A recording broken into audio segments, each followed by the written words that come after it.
અમદાવાદમાં ખાંડના ભાવમાં ધરખમ વધારો થયો છે। 2 મહિનામાં ખાંડ 45 થી વધી 70 થી રૂપિયા 75 સુધી પહોંચી છે। તો 2009 બાદ 2026માં ખાંડના ભાવમાં મોટો વધારો થયો।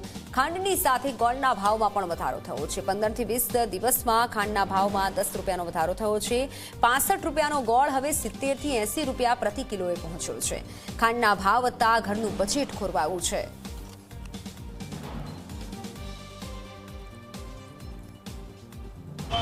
मध्यम वर्गना परिवारों माटे अत्यारे सौथी मोटी मुश्केलीनो समय छे कि दरेक वस्तुमां भाव वधारो छे परंतु खांडना भावमां धरखम वधारो थयो छे। अत्यारे हाल हूँ अमदावादना जे चोखा बजार छे त्यां उपस्थित छूं। अहीं खांडना भाव दरेक लोकोने आश्चर्यमां मूकी दे ते प्रकारे वध्या छे। छेल्ला घणाय वर्षोथी એટલે કે 4 થી 5 વર્ષથી જે 40 થી 45 આસપાસ ખાંડના ભાવ રહેતા હતા એમાં સતત ભાવ વધારો થયો અને એ ભાવ અત્યારે 70 થી 80 રૂપિયા આસપાસ પહોંચી ગયો છે। મહત્વની વાત એ છે કે આ રીતે જો ભાવ વધશે તો મધ્યમ વર્ગીય પરિવાર ખાશે શું એ સૌથી મોટો પ્રશ્ન છે। અત્યારે હાલ એક વેપારી પણ છે, એમની સાથે વાતચીત કરીએ, ભાવ જાણી લઈએ કે ભાવ શું ચાલી રહ્યા છે। આપ જણાવો કઈ ખાંડના કેટલા ભાવ છે, કઈ કેટેગરીમાં ખાંડ વેચાઈ રહી છે?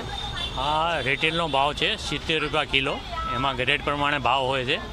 આ ડબલ એસ ખાંડ છે, મહારાષ્ટ્રની ખાંડ છે, એના થોડા ભાવ વધારે હોય ગુજરાત કરતાં। અને પછી એમ એટલે મીડિયમ ક્વોલિટી 71 રૂપિયા, પછી બીજી મીડિયમ ક્વોલિટી એનાથી ભારે 72, પછી એનાથી ભારે મીડિયમ ક્વોલિટી છે 73 રૂપિયા, અને લાર્જ ખાંડ જે કહેવાય છે મોટો દાણો એ 74 રૂપિયા ભાવ છે।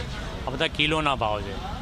આ ભાવ વધવાથી અમારા ગ્રાહકી ઉપર બી અસર પડી જાય। જે લોકો 5-5 કિલો ખાંડ લેતા હતા એ 2.5 કિલો ઉપર આવી ગયા છે એટલે ગ્રાહકનું બજેટ ખોરવાઈ ગયું છે અને આમાં ધંધા ઉપર બી અસર પડી ગઈ છે અને અમારે મૂડી રોકાણ બી વધી ગયું છે।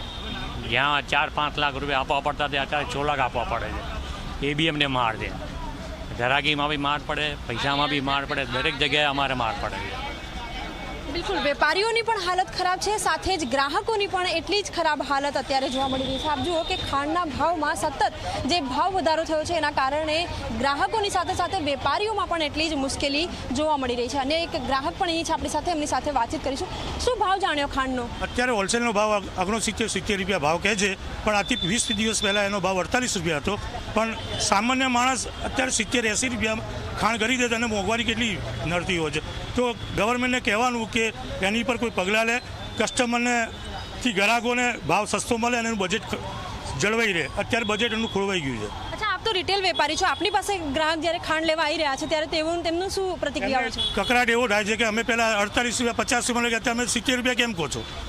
એ બાબતમાં કકરાટ થતો હોય છે। અને એની જોડે બી ગોળના બી ભાવ વધ્યા છે, બુરુ ખાંડના બી ભાવ વધ્યા, સાકરિયા સાકર બધાના ભાવ વધતા જાય છે। એક વસ્તુની પાછળ 10 આઈટમના ભાવ વધતા જ જાય છે। ખાંડની સાથે ગોળની ખરીદી બી કરી તમે? શું ભાવ છે ગોળ? પહેલાં આજથી લગભગ 20 દિવસ પહેલાં 55-60 રૂપિયાનો ભાવ મળતો, અત્યારે 70 હોલસેલનો ભાવ છે। અમે રિટેલમાં 80 રૂપિયા વેચીએ। બિલકુલ, જે હોલસેલ ભાવ છે એમાં ભાવ વધારો, તેની સાથે સાથે રિટેલ ઉપર પણ એટલી જ અસર અને આની સીધી ને સીધી અસર ગ્રાહકો ઉપર પડી રહી છે। અલગ અલગ કેટેગરીમાં બજારમાં ખાંડ ઉપલબ્ધ હોય છે, જેમાં સ્મોલ, લાર્જ, મીડિયમ ખાંડ છે અને સૌથી જે લાર્જ ખાંડ છે એ તો 74 થી 75 રૂપિયા આસપાસ મળી રહી છે। પ્રશ્ન એ વાતનો છે કે મધ્યમવર્ગી પરિવાર હવે ખાય શું? આ રીતે જે ભાવ વધી રહ્યો છે એના કારણે મધ્યમવર્ગી પરિવારો, ઘણા બધા પરિવારોનું બજેટ ખોરવાઈ રહ્યું છે।